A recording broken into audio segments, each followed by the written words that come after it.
Greetings, adventurers. I'm Patrick. I'm Mikey. And I'm Keith. And welcome to the corner of the tavern.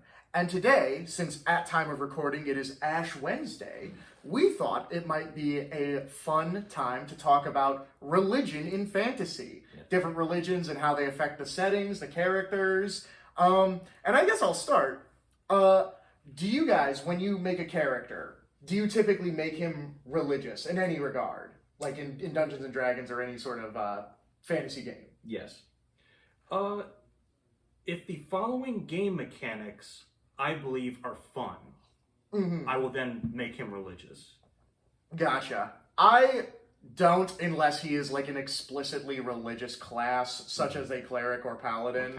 Other than that, like, because I just don't think to it, like, because, like, a fighter or rogue or whatever could be, like, you know, still prey to, like, Ilmater or whatever. Absolutely. But I just don't think about it, you know what I mean? Yeah. No, I understand. There's, like, there are times where it's kind of the reverse for me, like, if I'm explicitly making a character that's not. But, yeah, usually, like, whenever, and I think this goes for a lot of people, whenever you're making characters and stuff, you usually base them around stuff about yourself, so you can kind of get into the character a little better. Again, unless you have something very specific in mind. And since religion is such a big part of my life, it just feels like something's missing perspective-wise if I have a character that doesn't have something in relation to that. I can understand that to a certain extent, but my only counter would be, and this is just a different perspective, so I guess maybe calling it a counter would be different, but it's just like how you were saying, like, you know, you relate to your character, so if you don't make them religious in some aspect, like, I mean, like, all but one of my characters that I've ever made has been asexual, and I am not asexual. That's and I don't know why that is, but that's just something that I just, unless my character has an explicit romance in mind, he does not think about romance at all in the same way that unless my character is, like, extremely over-the-top devout religious, he just doesn't have one. There is no casual faith.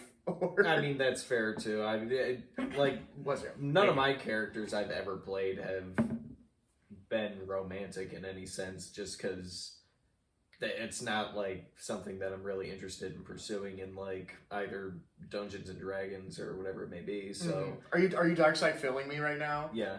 I have a life, so I'm never gonna... I don't romance in video games. I have that in real life. Why would I wanna do that in a game, guys? Actually, yeah. Yeah, no, I'm fulfilled. I'm good. I'm not looking to seek it elsewhere, honestly.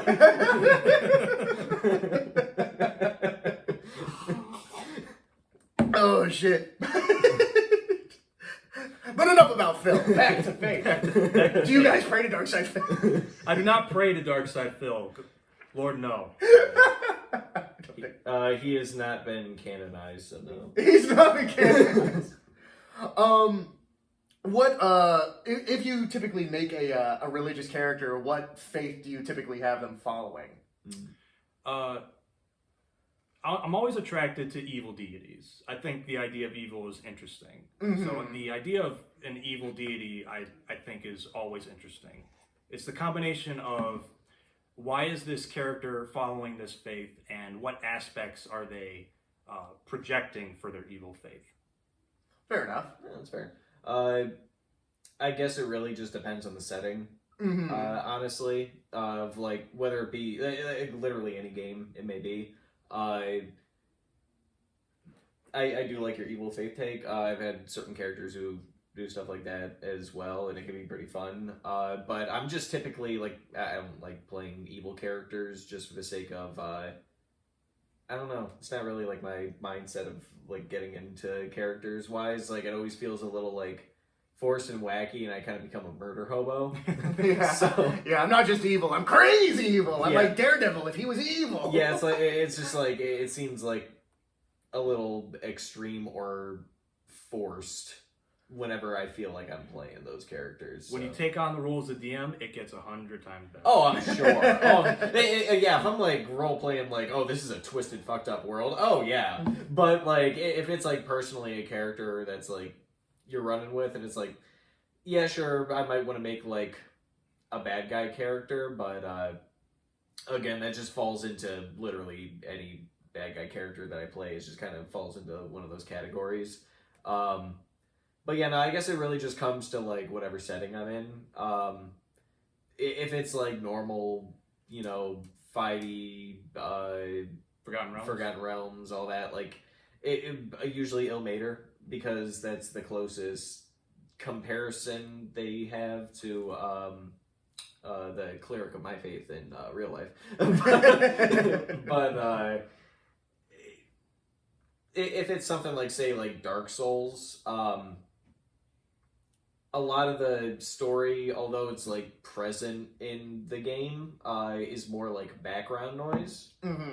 So like while a stat like faith exists in the game, and like you can cast miracles and stuff like that, Right. like you know, I because like the mechanic lore essentially is like as opposed to like soul sorceries where you're like using the power of souls to like channel magic, faith is like you like are essentially reading a passage from like the Bible or whatever of Some like, holy the world, scripture. yeah, some holy scripture, and like your faith in that scripture being true, which is why you need a higher faith stat. So your faith in that particular scripture is what grants that miracle to occur.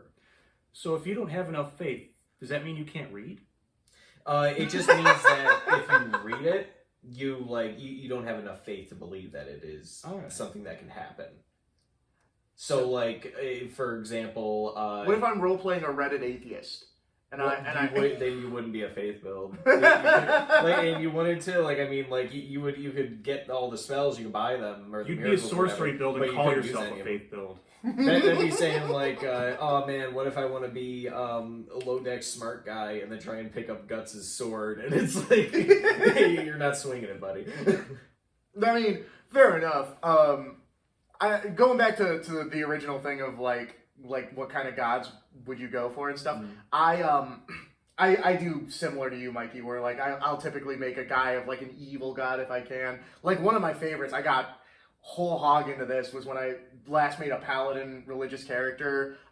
He followed the goddess Talona, who is the goddess of pestilence, plague, and disease. And so he was just all into that shit. Like Yeah, and I remember when we were playing that, when we were Dragonborn, it was because I was a poison dragonborn, so that's why he followed that religion. Yeah, and no, he was a fun character. Oh, What did you describe him as? Didn't you call him a freak? he was a little freak. Yeah, He was a little freak. he was he was because like licking his blades. yeah, because he was a little mouth breather. Like he was always like, and like acid drool was always pooling from his mouth, like old school reptile style. I will say, like in regards to that campaign, something that I thought was funny, and like I don't know, maybe it's just different from my perspective, Keelan, but correct me if I'm wrong. But like, didn't he wind up being the party leader? I wouldn't really say so, or I guess I would say so. It was just we had other people in the party would like pull, you know, in certain directions very heavily. But for the most part, it was very dysfunctional all around. So like, so if something was very like if I was gesturing to something, you know, like one way or another in like the campaign for you guys to potentially go, you were usually kind of like the one to lead in that direction. Yeah, because I was the one who basically had to be like, "Oh, guys, I think we should go this way." Even though like my character is like I made him like 5'2", and like I said, he was like a little mouth breather, murder hobo. Like he just wanted to kill people and spread pestilence. But then he'd be like, "Well, guys, I don't know if we should be doing this. This is a bad idea." Let's all be reasonable and rational right now. And at that point, might as well have just fed into it. Yeah. Seen how far it could have went. Yeah, no, because it was also like he was also like borderline illiterate. Because I remember we needed to like put up a request for new party members when new people joined, and I like wrote a request, and it was like, and I literally pulled out a piece of paper and I was like writing it like this. I remember that. Yeah, like that's another thing. Off topic, but that's another thing I just noticed that I do is like more often than not, my characters are illiterate or barely literate. They're all like stupid dumb fucks that can't read or write. Yeah, it makes it fun. Yeah. That sign can't stop me. I can't read. Yeah. Can't harm me if I don't know what it says. So I have a question for the both of you. Yeah. Do you prefer the gods to have an impact on the world, or do you prefer them to be very distant? I guess like distant to moderate. Distant to moderate? Yeah, because the thing is like if you have like heavy impact gods in a world, then it's like I don't know. It just feels like a little too present daunting. I don't know. I agree with you that it feels off. Yeah. Because if your god can just come down there and talk to you, how does a heresy occur? Yeah, exactly. Like it's just like it doesn't really leave the room for like there being a faith in anything. It's just more like an allegiance to a very powerful. Right, you're more on his team. Yeah, it'd be like if Galactus showed up and you're like, yeah, I'll hang out with Galactus. Or, like I'll be like one of his soldiers. Like okay, but like you're not. There's not like that mystery of faith to it, I guess. My answer to that question is, for me, it like totally just depends on the setting, right? If it's like super high fantasy, like, you know, where we're like flying in airships and on like, you know, and it's like, you know, magic is like the technology of the world and all that stuff. I don't necessarily have a problem when like gods basically, like, I have a problem when it's like, let's say it's like a level 2 cleric, right? And he's like, God, I'm in trouble. Come smite my enemies, and then he shows up. It's like, all right, you're like a nobody to this guy. So him kind of showing up to is wild. Yeah, Very anime. Yeah. So he hasn't tithed enough to summon the god directly. Yeah, it's like Final Fantasy.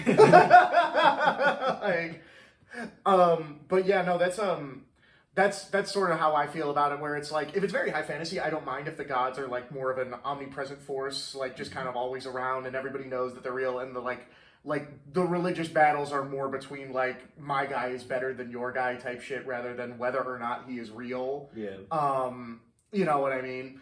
So I don't mind that at all. That being said, what do I prefer generally? I would have to say also I like it when it's distant, but it is also pretty much all but confirmed that they are real. That's what I kind of meant for like a middle to distant kind of thing. Like there's still like there is intervention. proof. Yeah, like there's interventions happening, but it's like still a kind of like a distant, far off. Like it feels like it's a level that you're not really obtaining on your own. When you know, like you got a big god in the sky bearing down on you. Like I said, like Galactus before. Like they're just kind of there, or like if you were to take like I don't know anime stance and be like, oh yeah, you know, I'm the avatar for this guy who's here. Yeah, but I guess that sounds a little weird, me saying avatar for a guy when you know Christ is also gonna be avatar for a guy, but you know that's well, and that's a different conversation. That is a different conversation. It is a different conversation, but also I think that stems to like your character, which is that like you're not one of them like, pardon my language, but like Jesus freaks who are like I believe in God, so we can't have fake fantasy God. Yeah, no, Jesus has to be in Dungeons and Dragons so I can be a paladin of Jesus, or I'm not going to play, because God forbid, Lord's name and thing, God forbid that I were to ever, like, even fictionally, not me, play even a person who might. Yeah, that's why I always find the closest surrogate for my own sake, but the whole thing, like, fantasy and like literature and all this different stuff, like it's there for a reason. It's fake. It's made up. Like even what was it like J.R.R. Tolkien? You know, very devout, you know, Catholic, very strict Christian.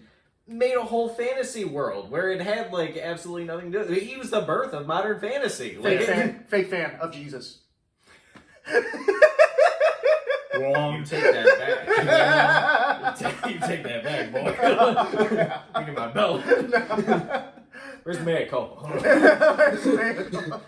No, but I do agree. Like, yeah, like it is fiction, so it doesn't, and it's like you're like by saying like my character, not even my character believes. My fictional character believes in this fictional God. Does not nullify your own belief in Jesus. But you were going to say something, Mikey? Yes, I definitely enjoy the fact that of gods being more distant and not having direct impacts on their worlds. I don't like the fact that, like, for instance, in the Forgotten Realms setting, the god of magic can just come down and just tell you you're doing magic wrong. It's like, get out of here. Yeah, no, that is true. He just comes down, calls you a bad nerd. Yeah, yeah. It's like, get out of here. Do you not have anything going on? Like, are you that free that you just can come talk to me right now and tell me that I'm like bad at magic? Also, I like for character building, it allows for, let's say, a arc featuring faith and having a crisis of faith. For example,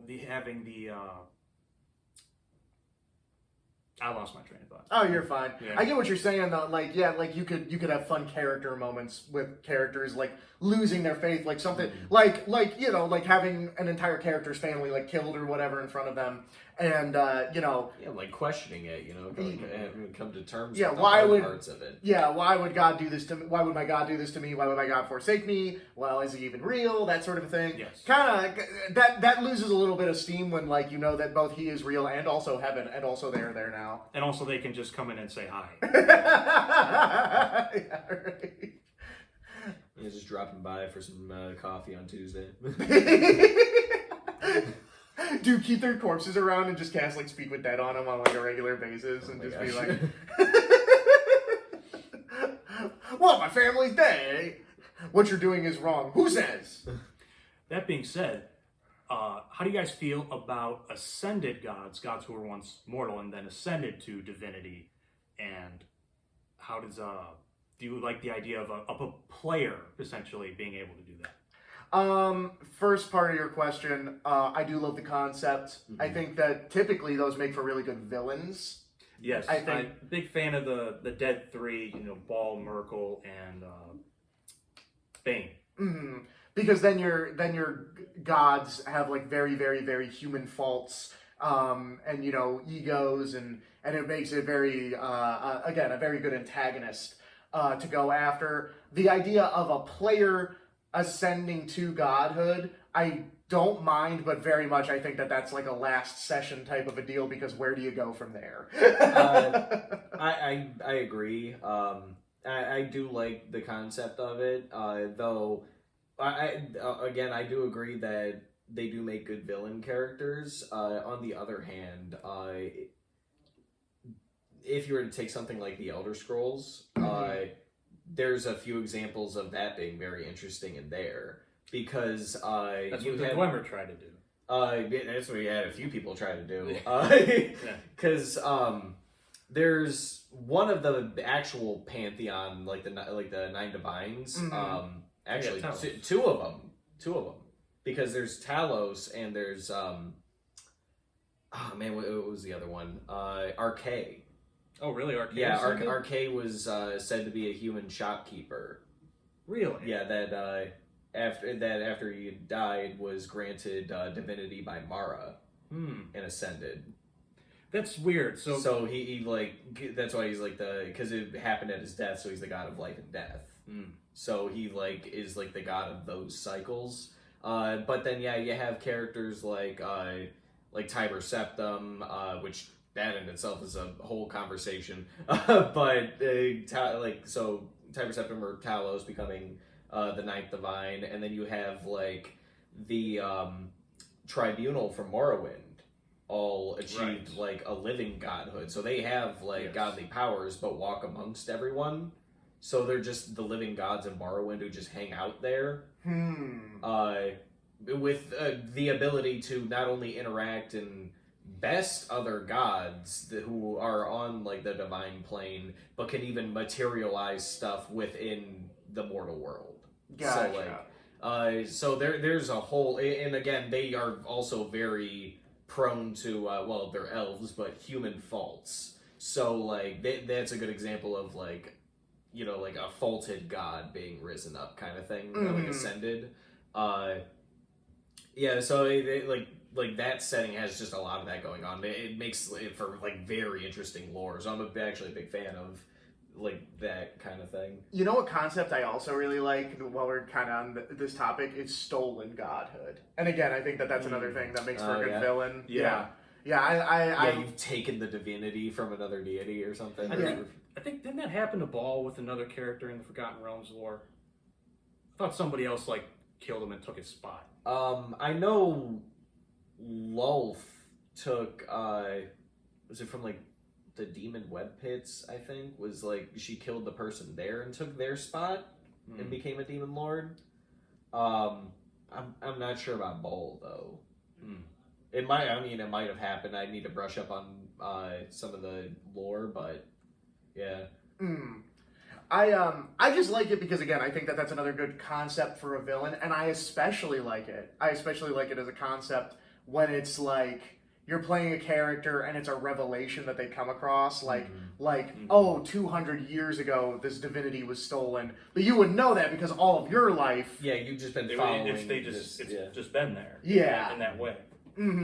So I think that that can make like a really good like revolution, a really good twist on a story, and just a cool, memorable moment. I've never managed to pull off one of those myself, but Well, it would be cool. But it would be cool. Yes. Hey, can I bring up a trope that I am getting tired of? Go on. What trope are you getting tired of? It's in like pretty much everything. Church bad. Oh yeah, the church bad. It's like anytime there's something that pops up in some kind of like show or movie or something, that it's like always like the jump to case. It's hacky too. Yeah. It's not well written. Because there are times. Yeah, like I mean, there's times where like you can utilize it for a good story, but like most of the time it's just very lazily done, and it happens so often. Well, that's because just, it's become a trope. Yeah, that's just it. It's a trope. So like, it's always used like if there's gonna be like a church pop up in like some kind of show, movie, whatever it be, like there's a good like 95% chance they're gonna do a church bad preaching on it. They're all gonna end up being like, oh, we were the monsters the whole time, kind of thing. So on that note, like it's to the point where church good is now the twist. yes. You thought church bad, but church actually good. Yes, church good. What? No, that's fair enough. That's I really like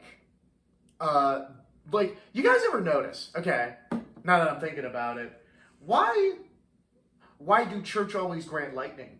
Why not never any other spells? Lightning and healing. Do you think that comes from Greek? I'm sure there's deep Greek ties to that, with Zeus being like the leader of the pantheon. Him throwing lightning. Yeah, Him throw lightning. Him throw lightning. but also if you think about it, like I guess because like lightning, cracks down literally from the sky. It's descending from the highest point you can see or conceive coming down to Earth. So it just seems like an extension of a deity striking out. Something from heaven. Yeah, so it seems like that. And that's why like you see things like radiant damage because it's coming, from the sun in the sky. Right. So sunlight and, lightning just are like the most descended forms of things that interact with the world. So also they're very flashy, very, bright colored, so it just seems like something holy you're gonna see on like a character. You know what I was just thinking about? What are you thinking about? Mikey, you were there for this. I was there. You were there. In fact, you half caused this. Something I did. Well, I mean, it was a team effort, you and me. It was a team effort. Well, let's hear it.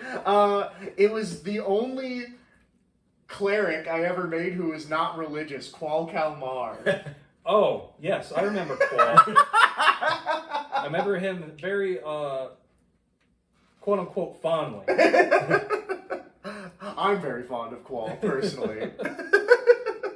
Because No, He's the one you tried to play in my session too, right? he is. Yes, but I do not make him a cleric anymore because he should never have been a cleric. I made him a cleric because, so for anybody, for context for the audience, Qual's thing is that he was a prissy, rich, raised in the lap of luxury piece of shit asshole.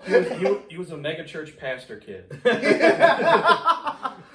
He wasn't even that. That at least would have somewhat made sense as to why he was a cleric. He was no, his parents owned the biggest trading company in all of the world, and so he's like omega rich. And the only reason I made him a cleric is because our party needed one. Like our party needed a cleric, so I was like, well, I'll just make him a cleric, right? Yeah. But he didn't believe in God, in any god. Like, so where did his powers even come from? To begin with, money. Yeah, he believed in the faith of the almighty dollar. Yeah, and yes, the god of, and that it would hold its value. Yeah. He was a crypto bro. and so, but so like the power of Bitcoin and NFTs. Yeah. No, he invested in shit coins. Haktua coin. Haktua coin. Yeah, his holy images and scriptures are all like NFTs and stuff. He's holding up his sending stone. He's like, guys, Dogecoin is crashing. Buy the dip. Buy the dip. He invested in Fatty Coin. Was that Airsoft Fatty? No, that was Boogie. That was Boogie? And everybody quickly forgot about that because it came out that he faked cancer like a week later. Yeah. Nothing like a good rug pull to get some cash. Yeah. But so a D&D rug pull, whatever. That would actually be that'd be more difficult to pull off because you don't have the internet that's easily accessible to trade. Yeah. You gotta do it all in person. But so Qual being a cleric didn't even make sense, like character wise or anything. It's just the party needed a healer, so that's what he was. And then I loved it. You hated it. I loved it when he lost his cleric powers because he told a guy to go kill himself. You told a submarine captain to kill himself. I was like, okay, I'm cutting up.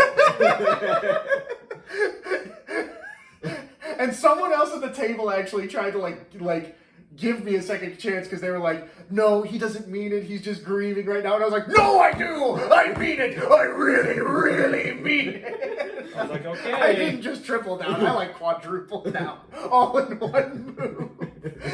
And then I continued because I remember You lost your cleric abilities and you could not advance as a cleric anymore. Dude, you were so mad. You slammed the book shut. Okay. Yeah, because you cut me off because I was about to go say some more shit to this guy, and you just slammed your book shut, and you were like, "Congratulations, you're not a cleric anymore." Yeah. Congratulations, you can no longer call upon divine powers. Which is fair. That reminded me of the one religious character I had played. Bush the Baked Bean Paladin. Oh, yeah. Bush the Baked Bean Paladin. Yes. Okay, yeah, let's hear this one. He was a Dragonborn and believed in the almighty healing powers of baked beans. Of baked beans? Yeah, because paladins get their, abilities from, that they believe in, not necessarily, from a god they worship like clerics do. I think there's some British people that would believe the same thing. Yeah. A lot of his cult was. But, so he was anytime somebody was injured, he could rub baked beans on their wound and it would heal them. Would he just crack a can open and just he would just rub it, on their wound. He wielded a coat. Instead of lay on hands, it was called lay on beans. Yep. Yeah, so he had a khopesh that he used as a can opener. Yeah. So how many cans would he have on him at a time? I imagine Batman belt style. Yeah. Batman belt style. Yeah, like that. Yeah, okay. Just had a lot of baked beans. How many gold pieces would that cost? I can't remember. We weren't really concerned with that at the time. Yeah, it was like a two-shot. I'd probably go down that rabbit hole. I wouldn't mind playing this character again. He was fun, but because it was just his belief in the fact that baked beans could heal you was what caused you to be healed. Or like he would like in combat like pop like a can of baked beans like Popeye. There was one moment where yeah, I was gonna bring up about the eating thing. tell. Yeah, there was like what was it when we killed our doppelgangers? What was it that we killed? No, it was like some sort of big like creature. It was because it was like more of an animal. Yeah. Okay. So we killed this like creature thing, and both the other players at the time were like, oh, we're gonna eat this. Yeah, we're gonna cook it up and eat it. And I'm like, oh yeah, I want some too. And you're like, are you sure? And I'm like, wait, no, I can't because it is within like my favorite. I can only eat baked beans. You can only consume baked beans. Yeah, that's the only thing I'm allowed to eat because otherwise I would lose my faith. So. Yeah, no, I didn't even impose that. You Yeah, made I did. Yeah, you brought that up like yourself on session 0, and so when everyone was talking about eating, and you were like, I think I'll eat it too, and then you like stopped yourself in I session caught 0, myself like, like, no. Yeah, because I was, dude, you were lucky. You were half a sentence away. Because no, there was If you were to summon an avatar of baked beans, what would that look like? Would it be one big baked bean, or would it be like a golem made of baked beans? Or would it be an ooze creature? See, the thing is, or would it be the can? My mind goes in two directions. Either it would A, look like Bubble Buddy, but an amalgamation of baked beans, Okay. or B, he would look like the character Killer Bean, but he's just like a very like slimy bean. He's got like medieval armor on and shit. Yeah. So in 2020, I was almost at 5e. In 2024, in D&D 2024, one of the main abilities of paladins now is they summon a celestial steed at like level 5. Would Bush's steed be made out of baked beans? Yes. I'm assuming. Why not just a bean? Yeah, one big baked bean. But it has animal-like limbs. I'm assuming God. like a big baked bean, but like it's like almost like a car. like A bean car? Well, I'm saying like you saddle it like it's a horse, right? But it's a car. But it's got the baked bean cans as wheels. Okay. So it kind of like Do you try kind of like no. it's like tank treads. It's like tank treads. And you got like a I don't couple of know them if this on can there. be a paladin mount. This sounds like a bean construct. Do you It's within his faith, it's a bean in the cans that they reside in. drive it Fred Flintstone style? I Where don't you know, like bust your feet through the bottom and like The bottom of the bean? Yeah. See, I was thinking that at first, but no. See, I think because it's like I said, you saddle it like it's a horse, right? Like you sit on top of it, Okay. and it's just got like the cans of beans along the bottom, like treads. Okay. And it moves with the power of bean. I suppose. Would it be better if it was like the Rock from SpongeBob? I kind of like that. The boulder? These babies used to ride these for mine. Yeah. It's not just a boulder, it's a bean. A bean. Yeah, he just sits on top of it. You can see it like clearly like shifting the ground as it moves. Yeah, exactly. It's a big can. That's the can. You like dip into it and kind of like. Yeah. See, no, Bush is a fun character. I remember the second session we did with him. The last session, unfortunately, but we were like meeting with like. So I know we're way off topic at this point. No, it's fine. But we were meeting with like it was like I don't know like the general of some military, like the king or lord of a land. Okay. And I asked her like roll sleight of hand to hit him with a circle game. And I did succeed. It did happen. But Yeah, it was like one of these. Oh, Yeah. that bullshit. Like, can I offer you a bean? I forget how I made him react to that. I remember he wasn't happy.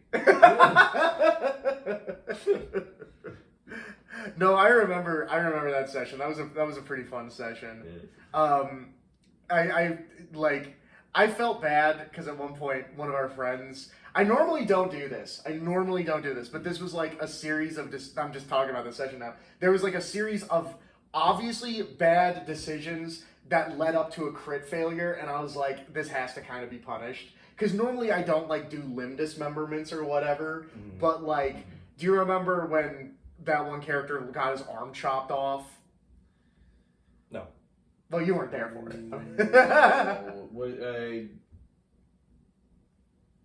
Trying to remember which of the two it was. It was Cerberus.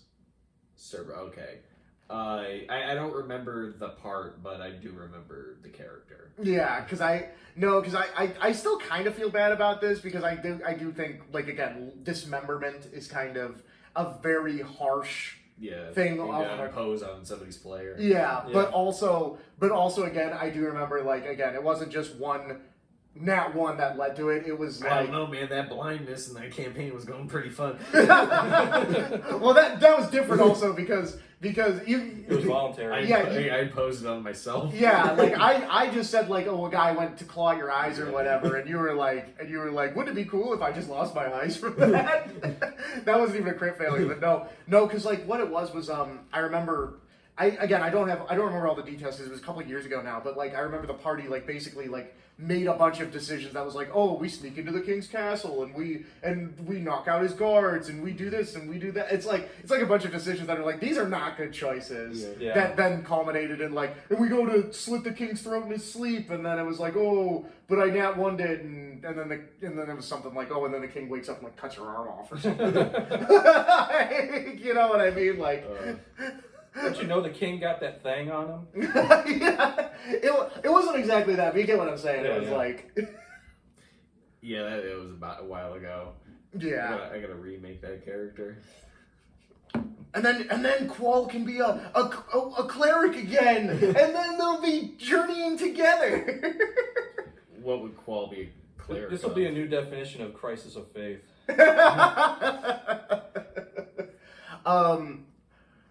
I can't even think what Qual. No, that's why I always make him a warlock. Is because it makes more sense because it's like he's like, oh yeah, I would definitely make a pact with you for power. Yeah, exactly. The easy and quick way to becoming rich and famous.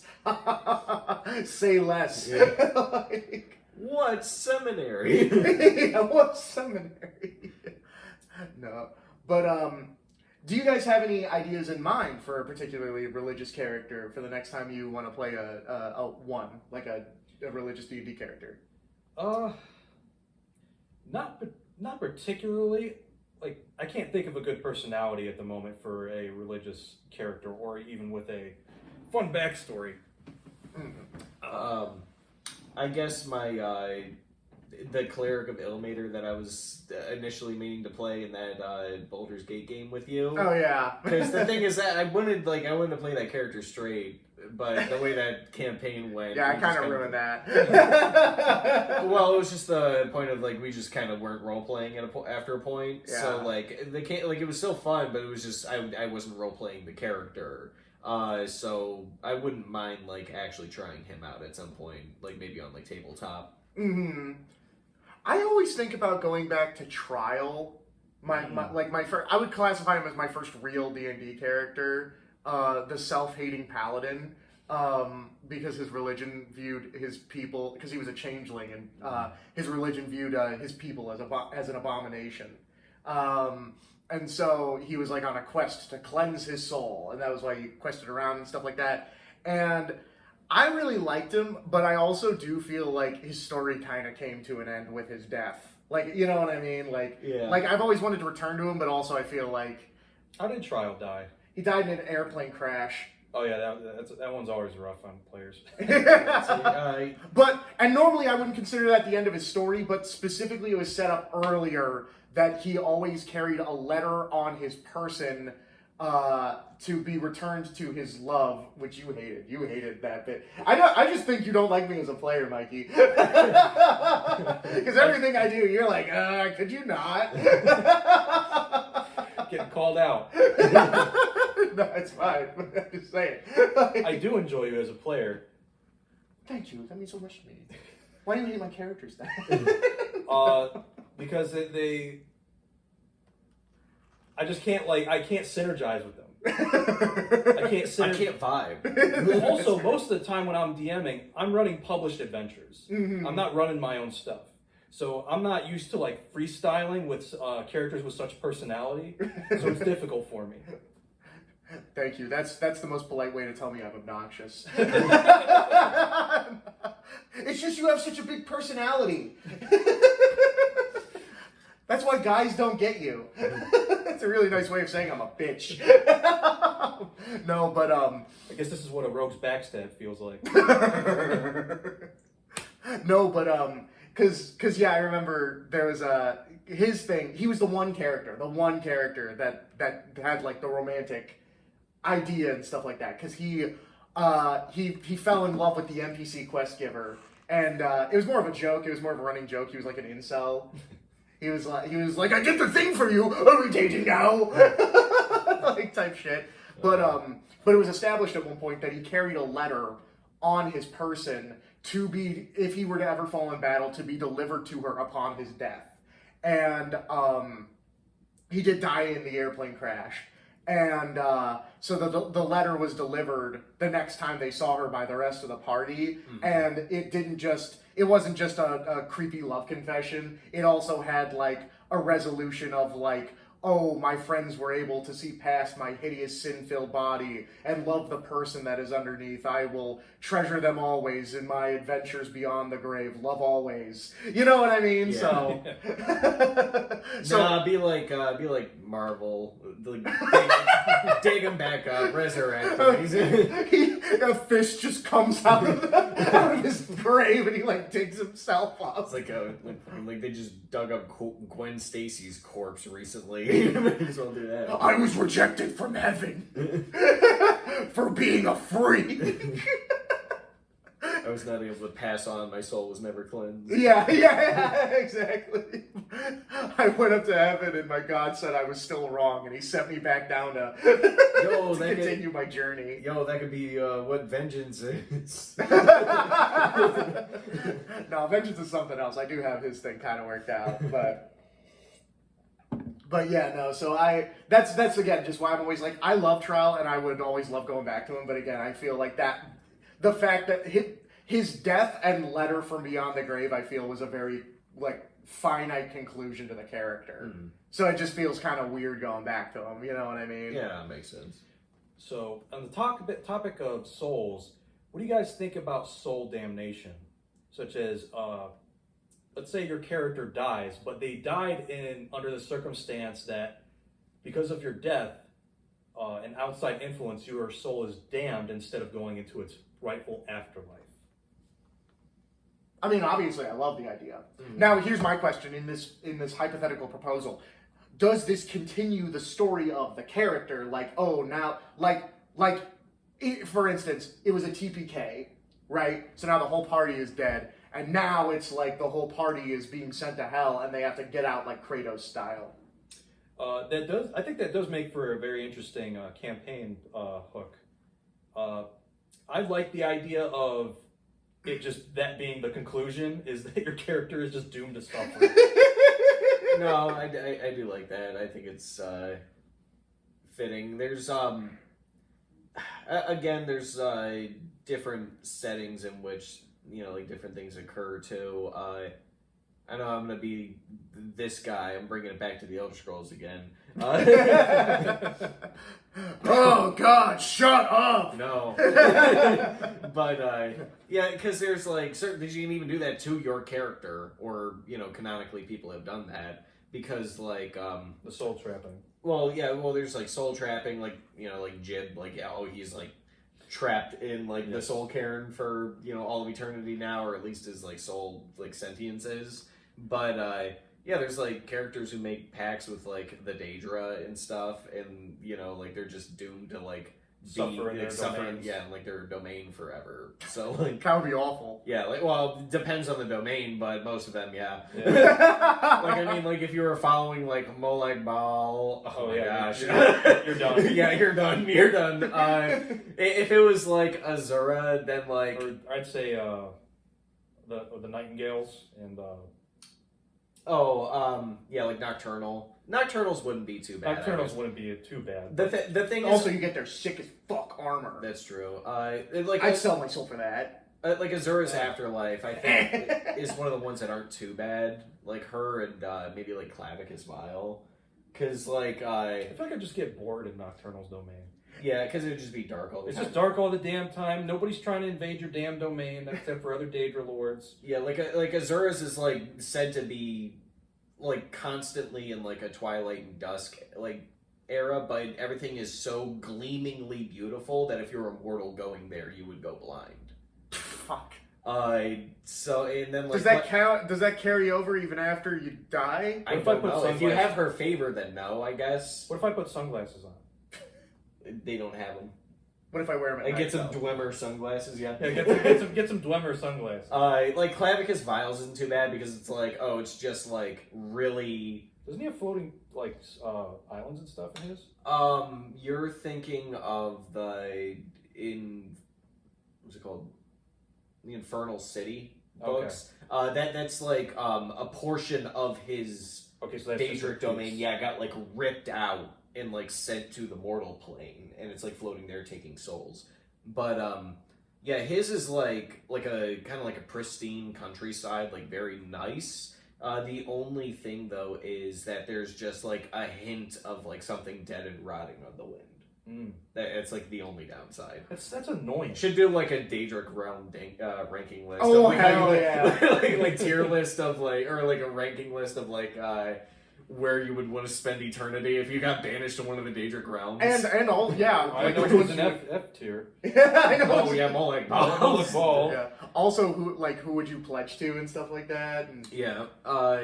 Like her. I would scene- pledge to Azura if she didn't have that beacon bullshit. Oh no, that's Meridia. Or Meridia, Okay. sorry. Yeah. I did want to talk about it because everybody has like a very because it is a cool setting and it was a great DLC of the Shivering Isles, Shale Gorath. Oh, yeah, but to yeah. actually be banished there, Oh like, yeah, no, that would be fucking terrible. Yeah. Oh my gosh. Oh my gosh. It's like everyone's trying to pull a prank on you You're- every day. You're constantly at the Speedway gas station, and all the crackheads are trying to talk to you. That's Yeah. like for Yeah. eternity. That's where For eternity, you're surrounded by crackheads. This is off topic. Like this is completely off topic, but that something like that literally happened to me just the other day. You entered into Sheer Gorath domain. the Shivering Isles. Pretty much. It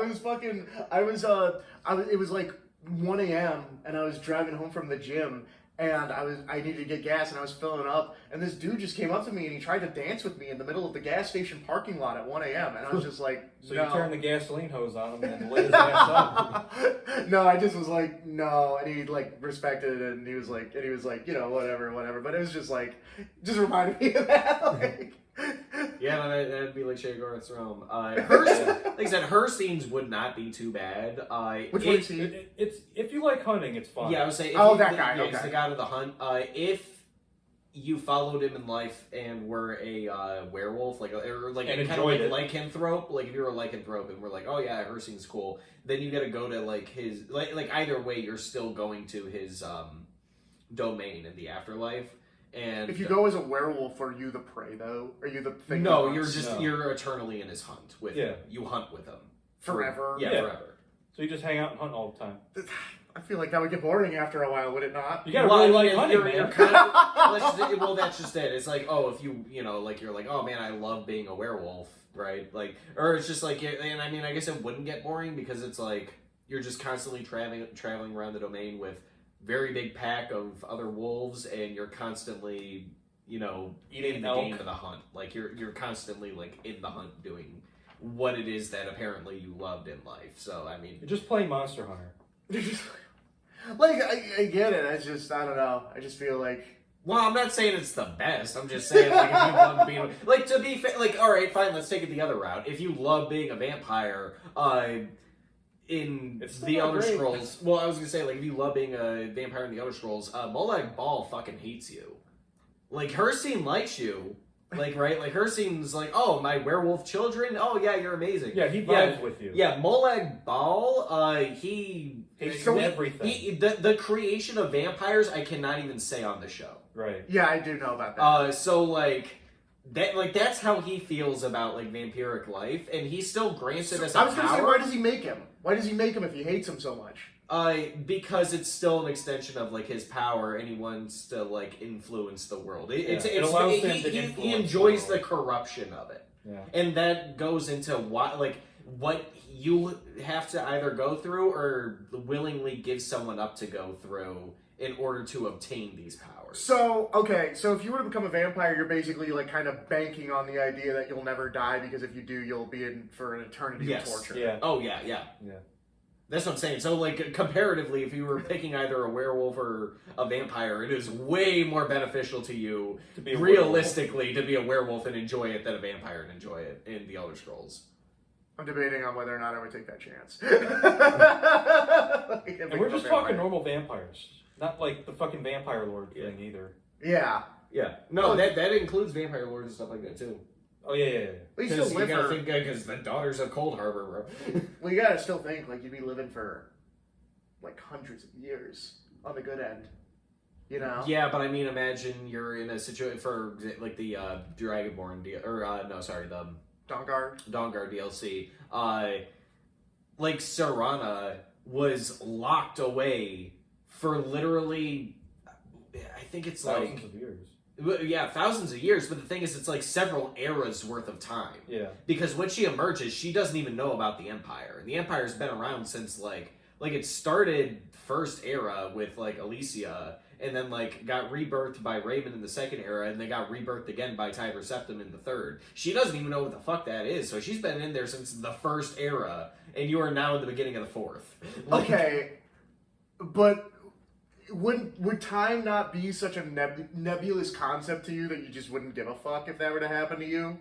Well, see, the thing is, it's Maybe. like, there are so many other ways to either achieve immortality or just have a good afterlife in the Elder Scrolls. It is so not worth it to be a vampire. That's fair, Yeah. because That's what I'm saying, we're talking about how we know gods are real. Yeah. Like, that's one of those things. Yeah, where that's it's one like, of the, yeah, like, they're very, you are following, like, a deity, and you will obtain that afterlife. Like, that is very much, like, a reality of the world that they're all living in. And, yeah, so there are so many different, like, either through magics to either increase your lifespan, like, what is it, Divath Thir, like a dark elf in, like, the Elder Scrolls 3, like, that's, like, the end of the third era. He's been alive since, like, the beginning or, like, middle of the... Actually, no shit, he's been alive since the Merethic era, since before the first era. and he's just a mage. Yeah, because he was alive when before the Dark Elves became Dark Elves. They were still Chimer, and then they got cursed and became, like, he actively got cursed with them and became a Dark Elf, and has just been alive since then because he's just such a good mage. Like, and I get what you're saying. So becoming a vampire is just kind of a stupid idea. Yeah, it's a very stupid idea. Like, you get some cool can powers, see it. but if you wanted to go the whole, like, demon beast mode, go werewolf, because, like, if you're gonna enjoy it, like, you'll at least have a good afterlife. What were you gonna say, Mikey? I can see it being more attractive to races that aren't Mer, such as like Imperials, Nords, and Like, I guess so, Red but they're... Guards. Just because they have the much shorter lifespan. Yeah, but, like, again, like, there's still magic stuff that can either, like, increase your lifespan for one, or two, it's just, like, you can find a better path for, like, an afterlife. Like, there's a better path for you to, like, choose than, like, go that route. I don't know. I get what you're saying, but, like, you're kind of like you're kind of like metagaming the Elder Scrolls, and I say that in the means of, like, imagine like you're talking to a dude on the street, and you're like, "Did you hear about the vampire? I know, what an idiot! He should have turned himself into a werewolf instead, or just become a mage." Well, I mean, yeah, but also, again, this is like... And by the way, I'm not saying there's anything wrong with Yeah. that. I'm just saying, wouldn't that be a hilarious No, conversation to hear NPCs You should have? have Mike the Liar say that. It would be funny. That is something I would say. But yeah, no, it should again. It's like like this isn't a world where, like, the gods are distant. Like, they're very present. Mhm. They're very active in the Elder Scrolls series. So it's like people know who and what Molag Bal is. They know, like, at least the majority of people understand vampires come from him. Mm-hmm. So like connecting the two things, it's like most people really wouldn't want to do that. And then also like if you're you're say you're Joe Schmo, right? You're fucking a Catman Khajiit walking down like the road, and you get like attacked by like a vampire on the side of the road, right? Oh man, I got fucking sanguinare vampiris now. In 3 days, I'll have my transformation, and You get a shitty destruction spell. yeah. So like it's like, oh man, yeah, that sucks. I've been cursed with it, man. I guess make the best of it as I can. Try and live for as long as possible because I'm gonna have a shitty afterlife, kind of thing. There are methods, although very hard to obtain. There are methods to like Cure your cure your vampirism. So I would just spend my time going that route. Honestly, if I was Joe Schmo and I got attacked by a vampire, that's what I'm trying to shoot for. Here's a question. So I get that more than likely, even if you become a vampire by accident and you die, you're going to Molag Bald. Mm-hmm. What if you cure your vampirism? Are you still going to his realm afterwards? Like, No. is his soul on your claim, or is his claim on your soul eternal? Yeah, no, it's gone. It's gone. Because you've lost that curse from him. He doesn't have that claim on you anymore. Gotcha. All right. Well, it seems that I have learned a lot about religion and Elder Scrolls. And Elder Scrolls religion. And Elder Scrolls An religion. Elder Scrolls religion. But I think it is time we venture onwards Agreed. to eat meat. Or no, that's when we don't eat. To plunder the To not church. eat meat. To not eat meat and to plunder the church. Okay, well, it's a little awkward. I might just have to multi-class here. You're our inside man. You're our inside man, yeah. We're doing a heist on the tabernacle. But so, until next week, we hope to see you here in the corner of the tavern. Fuck.